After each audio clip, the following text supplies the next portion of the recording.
আরে আস্তে, আপনি একজন সেনাবাহিনী। আপনার অনেক শক্তি। আপনি সকালে ব্যায়াম করেন, আপনার সাথে আমি কি পারব? এটা তো আমার প্রথম। তাই বলছিলাম অন্য দিন হবে। আমার সেনাবাহিনী স্বামী তো আমার কোনো কথাই মানতে রাজি ছিল না। সে তখন আমাকে ধাক্কা দিয়ে বিছানায় ফেলে দিল।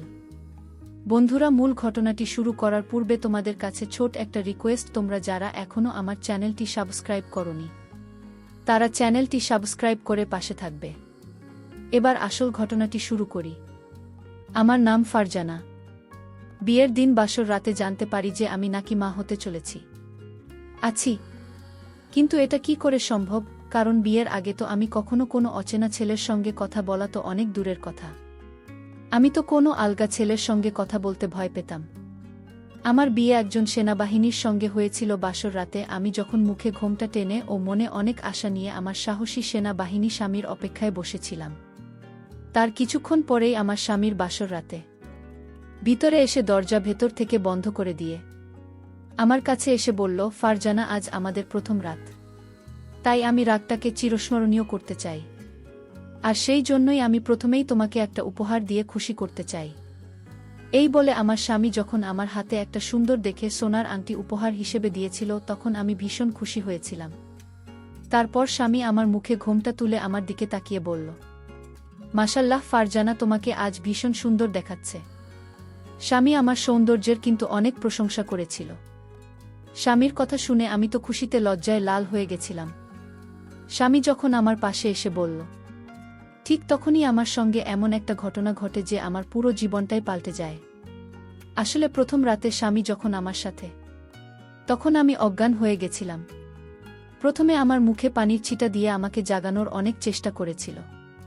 তারপরেও আমার যখন জ্ঞান ফিরে আসেনি, তখন বাধ্য হয়ে বাড়িতে একজন ডাক্তারকে ডেকেছিল এবং ডাক্তারই যখন আমার চেকআপ করেছিল, তারপরে যা বলেছিল সেটা শুনে তো আমি এবং আমার শ্বশুরবাড়ির লোকেরা সবাই খুব আশ্চর্য হয়েছিল। কারণ ডাক্তার বলেছিল আমি নাকি মা হতে চলেছি। কিন্তু এটা কি করে সম্ভব? ডাক্তারের কথা শুনে আমি তো হতভম্ব হয়ে গিয়েছিলাম। তারপর ডাক্তারের কথা শুনে তো আমার শ্বশুরবাড়ির লোকেরা আমার চরিত্রের উপরে লাঞ্ছনা লাগাতে শুরু করেছিল। আসলে আমরা 3 বোন ছিলাম এবং আমি বাসার বড় মেয়ে ছিলাম। আমি তো খুব লাজুক স্বভাবের মেয়ে ছিলাম। কলেজের পড়াশোনা পুরো করার পরে আমার আব্বু সাগর নামের একটি ছেলের সঙ্গে আমার বিয়ে পাকা করেছিল এবং আমার হবু স্বামী পেশায় একজন সেনাবাহিনী ছিল। আমার হবু স্বামী সাগরের চাকরি দেখেই তো আমার আব্বু তাকে আমার জন্য পছন্দ করেছিল। আমার বিয়ের কথাবার্তা চলাকালীন হবু স্বামী কিন্তু বলে দিয়েছিল যে বিয়েতে কোনো রকম যৌতুক নেবেন না। এই বিয়েতে আমাদের দূর সম্পর্কের এক খালা ঠিকঠাক করেছিল। বিয়ে পাকা হওয়ার আগে খালা আমার অভিভাবকদের বলেছিল যে তারা নাকি অনেক ভালো মানুষ।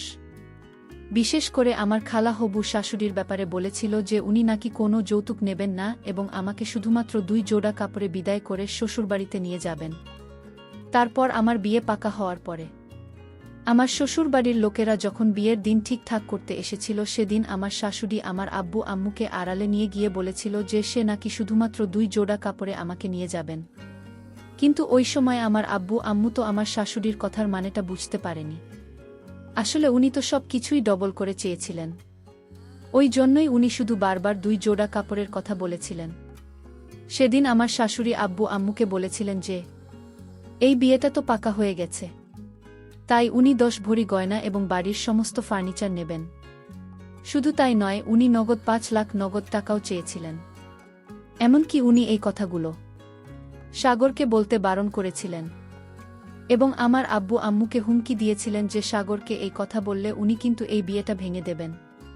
প্রথমে তো আমার অভিভাবকরা বুঝতেই পারেনি যে আমার শাশুড়ি এতটা লোভী মানুষ ছিলেন, কারণ আমার খালা তো তাদের ব্যাপারে অনেক তারিফ করেছিল। কিন্তু বিয়ে পাকা হওয়ার পরে আমার আব্বু আর পিছু সরতে পারেনি। কারণ আমাদের যখন থেকে দেখাশোনা শুরু হয়েছিল তারপর থেকেই কিন্তু সাগর প্রায় প্রত্যেক দিন আমাদের সবার সঙ্গে দেখা করতে আসত এবং সে কিন্তু সত্যিই একজন খুব ভালো মানুষ ছিল। সে তো এই ব্যাপারে জানতেন না যে তারা মা ভেতরে ভেতরে আমার আব্বার কাছে এতগুলো যৌতুক চেয়েছিল। এদিকে সাগর যেদিন প্রথম আমাকে দেখতে এসেছিল সেদিন সে আমাকে পছন্দ করে ফেলেছিল। আসলে আমি 18 বছরের খুব সুন্দরী তরুণী ছিলাম। তারপর সে কিন্তু প্রত্যেক দিন আমাকে দেখার বাহানায় আমাদের বাড়িতে আসত। এবং তার সঙ্গে আমাদের এত ভালো সম্পর্ক তৈরি হয়েছিল যে আমার আব্বু তো নিজের মনের মধ্যে গেঁথে নিয়েছিল যে যতই যাই হয়ে যাক না কেন আমার বিয়ে কিন্তু সাগরের সঙ্গে দিবে। এদিকে আমার হবু শাশুড়ি তো ভেতরে ভেতরে আমার আব্বুর কাছে এতগুলো যৌতুক চেয়েছিল, সেটা তো আমরা জানতামই না। তারপর ধীরে ধীরে যখন আমার বিয়ের দিন কাছে আসে, তখন গায়ে হলুদের দিন সাগরের বাড়ি থেকে সবাই আমাদের বাড়িতে এসেছিল। তার মা, চাচিরা, খালারা এবং সাগর নিজেও এসেছিল। সে তো সবসময় আমার সঙ্গে দেখা করারও কথা বলার বাহানা খুঁজতে গায়ে হলুদের দিন তাদের তরফ থেকে আমার জন্য তারা জামাকাপড় ও কিছু গয়না এবং গায়ে মাখানো হলুদ নিয়ে আমাদের বাড়িতে এসেছিল। আমার বিয়ের দিন দেখতে দেখতে চলে এসেছিল একদিকে। আমি তো খুবই খুশি ছিলাম এটা ভেবে যে আমি এত ভাল ছেলেকে নিজের জীবনে পেয়েছি। না হলে এখনকার যুগে তো প্রত্যেকটা চাকরি আর ছেলে যৌতুক নেওয়ার জন্য নিজেদের মুখ খুলে বসে থাকে। কিন্তু সাগর একজন সেনাবাহিনী হওয়া সত্ত্বেও সে আমার আব্বুর কাছে কোনো রকম যৌতুক নিতে চায়নি। সে নিজেই আমার আব্বুকে বলেছিল, আপনার মেয়েকে আমার বউ হিসাবে নিজের বাড়িতে নিয়ে যাব। এটাই স্বামী কথা ছিল। আপনি যে নিজের মেয়েকে আমার হাতে সঁপে দেবেন, এটা অনেক। কিন্তু তার মাঝেই ভেতরে ভেতরে আমার শাশুড়ি যে আমার আব্বুকে মানসিকভাবে চাপ দিয়েছিল যৌতুকের জন্য, সেটা তো আমরা কেউ জানতাম না। এদিকে বিয়ের আগেই সাগরে ভালোবাসা পেয়ে আমি তো তাকে মন থেকে নিজের স্বামী রূপে গ্রহণ করে ফেলেছিলাম এবং আমি খুব খুশি ছিলাম শ্বশুর বাড়ি যাওয়ার জন্য। কিন্তু অন্যদিকে আমার আম্মু, আব্বু ও বোনেদেরকে ছেড়ে যাওয়ার একটা কষ্ট আমার মনের মধ্যে ছিল। কারণ আমরা 3 বোন সব সময় একসঙ্গে থাকতাম এবং আমি আমার ছোট 2 বোন এদের খুবই ভালোবাসতাম। সেদিন সাগর যখন আমাদের গায়ে হলুদের দিন আমাদের বাড়িতে আসে, সেদিন সে সবার চোখে ধুলো দিয়ে আমাকে একটা ঘরের মধ্যে নিয়ে গিয়ে এটাই আমার সঙ্গে কথা বলেছিল এবং সে নিজের এমনকি বলেছিল, আর মাত্র একদিন তারপরে আমাদের অপেক্ষায় অবসান ঘটবে এবং আমি তোমাকে নিজের করে নেব। 1 মাস ধরে অপেক্ষা করেছি এই দিনটার জন্য। সেদিন আমিও কিন্তু থাকতে না পেরে সাগরের সাথে আমাদের বাড়িতেও সেদিন অনেক আত্মীয়রা ছিল। আমার চাচি ও খালার, আমিও, মামারা, ঘর ভর্তি লোকজন ছিল এবং তারা কেউ বুঝতেই পারেনি যে বিয়ের আগের দিন রাতে যখন বাড়িতে প্রোগ্রাম হচ্ছে, তখন আমি চেয়ারে বসে সবার আনন্দ ফুর্তি দেখছিলাম এবং আমার ছোট বোন আমার হাতে মেহেন্দি লাগিয়ে দিচ্ছিল। ঠিক ওই সময় আমার মেজ বোন মানে আয়েশা আমার জন্য 1 গ্লাস শরবত নিয়ে আসে। সে যখন খুব ভালোবাসে আমাকে সর্বদা খাইয়ে দিয়েছিল, তখন আমার ইচ্ছে না থাকা সত্ত্বেও আমি ওই গ্লাসের শরবতটা খেয়ে নিয়েছিলাম। কিন্তু শরবত খাওয়ার আধ ঘন্টা পরে জানি না আমার হঠাৎ করে কি হয়েছিল। আমি তো শরবত খাওয়ার পরে বেহুশ হয়ে গিয়েছিলাম ওই সময়। কিন্তু আমার শ্বশুর বাড়ির লোকজনেরা সবাই আমাদের বাড়িতেই ছিল, এমনকি আমার হবু স্বামী আমাদের বাড়িতেই ছিল। তারপর আমাকে বেহুশ হতে দেখে তো আমার বাড়ির লোকজন ডাক্তারকে বাড়িতে ডেকে নিয়ে এসেছিল। ওই সময় ডাক্তার যখন আমার চেকআপ করছিল, তখন আমার হবু শাশুড়ি তো আব্বু আম্মুকে যা ইচ্ছে তাই বলে অপমান করেছিল। এমনকি উনি তো কিছু না জেনে বুঝে আমার আব্বুকে বলেছিলেন যে, আপনার মেয়ে এভাবে হঠাৎ করে মাথা ঘুরে কেন পড়ে গেছে, আপনার মেয়ে আবার মা হতে চলেছেন না তো? আমার তো মনে হচ্ছে আপনার মেয়ে চরিত্রহীন। আমার তো মনে হচ্ছে আমি যেটা সন্দেহ করছি সেটাই সঠিক হবে। আপনার মেয়ে নিশ্চয় কিছু না কিছু আছে করেছে, না হলে এভাবে হঠাৎ করে সে মাথা ঘুরে কেন বেহুশ হয়ে গেছে। আমার শাশুড়ির কথা শুনে আব্বু তো ওনার সামনে হাত জোড় করে অনেক অসহায় হয়ে বলেছিলেন, আমাদের উপরে বিশ্বাস করেন, আমার মেয়ে রকম কখনো করতে পারে না, হয়তো তার শরীর অনেক বেশি খারাপ ছিল, যার জন্য সে মাথা ঘুরে পড়ে গেছে ওই সময়। কিন্তু আমার স্বামী তার মাকে বলেছিলাম, মা, তুমি কিছু না জেনে বুঝে কিভাবে ফারজানার উপর এত বড় মিথ্যা আরোপ করতে পারলে? শুধুমাত্র গর্ভবতী হলে কি মাথা ঘুরে পড়ে যায়? আরও তো অন্য কিছু ব্যাপার থাকতে পারে। তাই তুমি ফারজানার ব্যাপারে আর একটাও বাজে কথা বলবে না। ফারজানার উপরে আমার অনেক বিশ্বাস আছে। আমি তাকে গত 1 মাস থেকে চিনি, জানি। তাই আমার বিশ্বাস আছে যে ফারজানা এরকম কখনো করতে পারে না। ওই সময় আমাদের বাড়িতে উপস্থিত থাকা সব কুটুমজনেরা কিন্তু আমার ব্যাপারে এরকম মন্তব্য করেছিল। ঠিক ওই সময় আমাদের ঘরের জানালা দিয়ে কেউ রিপোর্টের ছুঁড়ে ফেলে দেয়। ওই রিপোর্ট দেখে আমার শাশুড়ি তো হাউমাউ করে কাঁদতে কাঁদতে ওই রিপোর্ট হাতে নিয়ে তার ছেলের কাছে গিয়ে বললেন, দেখতে পাচ্ছিস তো, এখন তো তোদের বিয়ে হয়নি, আর তুই এই মেয়েটার উপরে এত ভরসা করছিস। তাহলে এই রিপোর্ট টেস্ট কেন এখানে কেউ ছুঁড়ে ফেলেছে? তাহলেই মেয়েটার মধ্যে নিশ্চয়ই কোনো খুঁত আছে। তারপর আমার শাশুড়ি ডাক্তারের কাছে গিয়ে বললেন, ম্যাডাম আপনি সত্যি করে বলেন এই মেয়েটা কি হয়েছে? ডাক্তারের তখন সবার সামনে বলেছিল, আমি নাকি মা হতে চলেছি। ওই কথা শুনে তো আমার শাশুড়ি হাউ মাউ করে কাঁদতে কাঁদতে তার ছেলের সামনে গিয়ে বলেছিল, দেখলি তো, এবার তো আমার কথা বিশ্বাস করি না যে এই মেয়েটা চরিত্রহীন। ডাক্তারের চলে যাওয়ার পরে আমার যখন জ্ঞান ফিরে আসে, তখন আমার হবু স্বামী আমাকে সব কিছু বলেছিল। এদিকে আমার শাশুড়ি তো তার ছেলেকেই বিয়েটা ভাঙতে বলেছিল, কিন্তু আমার হবু স্বামীর সব কিছু জানার পরেও এই বিয়েটা ভাঙতে রাজি হয়নি। তারপর আমার শাশুড়ি একটা সুযোগ নিয়ে আমার আব্বু ও আম্মুকে বলেছিল যে উনি নাকি একটা শর্তেই বিয়ে করাতে রাজি আছেন। ওদিকে আমার আব্বু তো কেঁদে কেঁদে অস্থির হয়ে পড়েছিল। তারপর আমার শাশুড়ি বলছিল উনি নাকি 10 লাখ টাকা একটা 4 চাকা ও নেবেন, তবে নাকি আমাকে বাড়ির বুক করবেন। আমার আব্বু তো বাধ্য হয়ে আমার শাশুড়ির সব কথা মানতে রাজি ছিল। এদিকে আমার মা আমার আব্বুর সঙ্গে এই ব্যাপারে জড়ো করেছিল যে আমার আব্বু যদি তার জমানো সব টাকা আমার বিয়েতে খরচ করে দেয় তাহলে আর বাকি 2 মেয়ের বিয়ে কিভাবে দেবেন। এদিকে আমি আমার হবু স্বামীকে প্রমাণ দেওয়ার চেষ্টা করেছিলাম যে আমি চরিত্রহীন নই এবং আমি মা হতে পারি না, কারণ আমি তো কারো সঙ্গে। তাহলে আমি কিভাবে মা হতে পারি?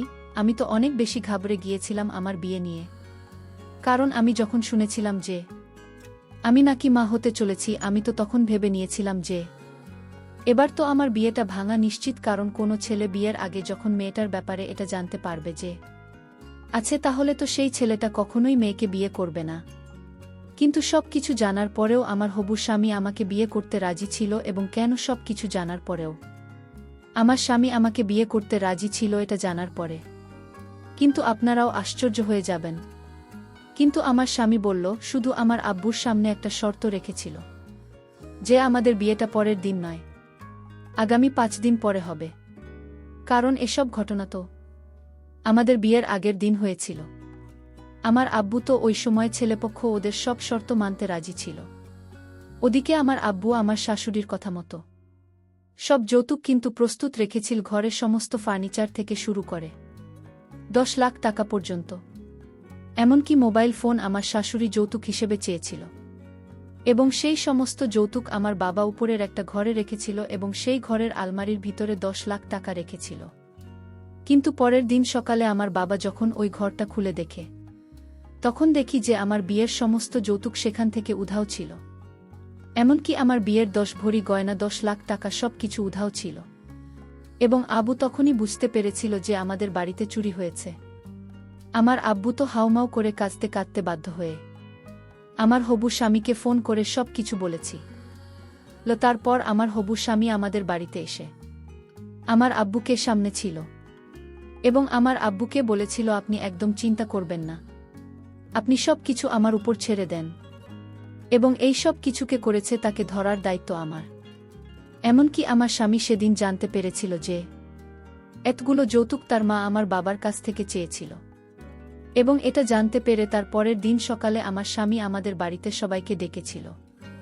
তারপর আমার স্বামী সবার সামনে তার মায়ের উপরে রাগ করে ওনাকে অনেক কথা শুনিয়েছিলেন এবং বলেছিলেন আমি একজন সেনাবাহিনী, আমি সৎভাবে নিজের কাজ করি, আর আপনি একজন সেনাবাহিনীর মা হয়ে কিভাবে তাদের কাছে যৌতুক চাইতেই পারেন? আপনার একটুও লজ্জা বোধ হলো না এই অপরাধটা করতে? আমি তো আপনাকে আগেই বলেছিলাম যে আমি যেখানে বিয়ে করি না কেন আমি কোনো যৌতুক নেবেন না।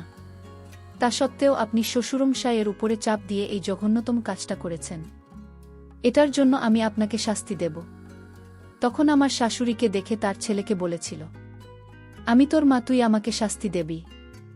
আমি তো ওই সময় মাথা নিচু করে চুপচাপ দাঁড়িয়েছিলাম, কারণ আমি তো কিছুই বুঝতে পারছিলাম না যে আমার বিয়ের দিনে এসব কি হচ্ছিল। এবং কেউ তো ছিল যে আমার ক্ষতি চাইছিল, কিন্তু কে বা কারা চায়নি যে আমার বিয়ে একজন সেনাবাহিনীর সঙ্গে হয়? আমি তো স্বপ্নেও ভাবতে পারিনি যে আমার বিয়ের দিনে আমাকে এসব কিছু দেখতে হবে। তারপর আমার হবু শাশুড়ি অনেক এগিয়ে আমার দিকে আঙুল দেখিয়ে বললেন, এই সব কিছু তো এই মেয়েটার জন্যই হচ্ছে। এই মেয়েটা যখন থেকে আমাদের জীবনে এসেছে তখন থেকে একটার পর একটা ঘটনা ঘটেই চলেছে। ওদিকে আমার আব্বু তো মাথায় হাত দিয়ে বসে পড়েছিল, তার তো কথা বলার মতো অবস্থা ছিল না। তারপর আমার হবু স্বামী তার মাকে চিৎকার করে বলল, আম্মু এবার অনেক হয়েছে। আপনি এবার চুপ করে থাকেন। কারণ আপনি সত্যিটা জানেন না। সত্যিটা শুধুমাত্র আমি ফারজানা জানি। তারপর আমার স্বামী ওখানে উপস্থিত থাকা কবির নামের ওই ছেলেটির কলার ধরে বলেছিল, এবার তুমি সত্যি কথা বল, না হলে কিন্তু অনেক খারাপ হবে।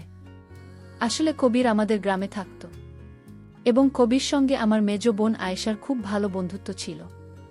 আসলে তারা দুজনে একসঙ্গে কলেজে যেত।